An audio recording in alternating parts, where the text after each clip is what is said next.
Thank you, Chairman Biggs, Ranking Member McBath, members of the committee, and also to the fellow panelists here.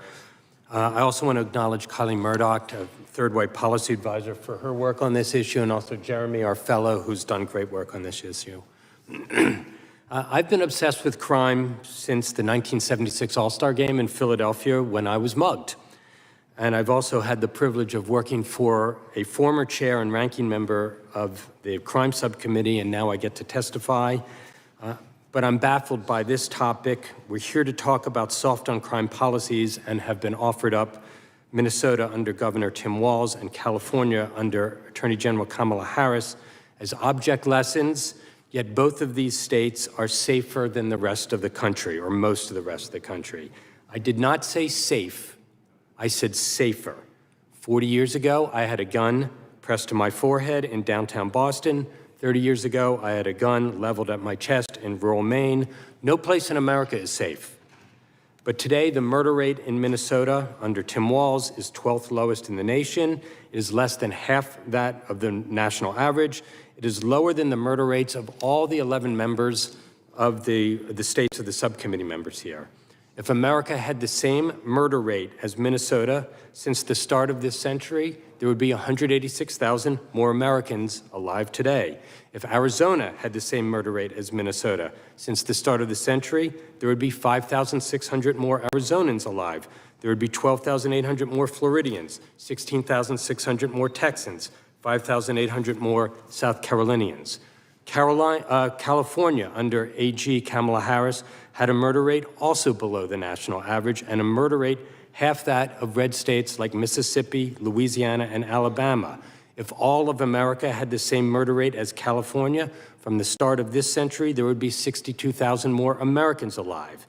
If you look at what has made Minnesota and California successful relative to the rest of the nation, it is accountability, holding criminals accountable, and prevention, investing in efforts to give people a path away from crime.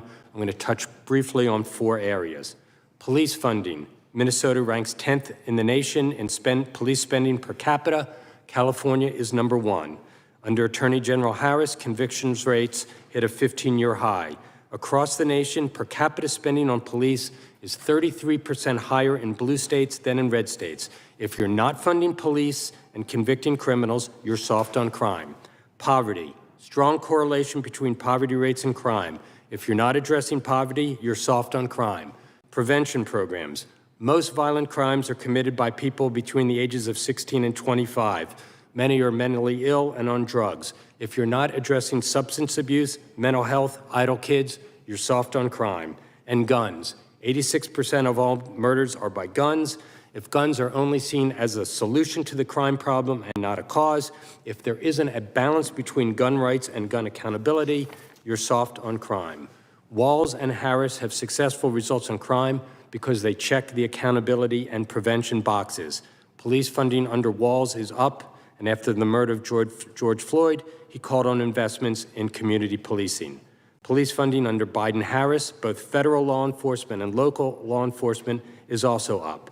They each address poverty, school lunches, child tax credit, etc. They invested in substance abuse, mental health, after-school programs, and summer jobs. And within the confines of the Second Amendment, they each passed gun safety laws.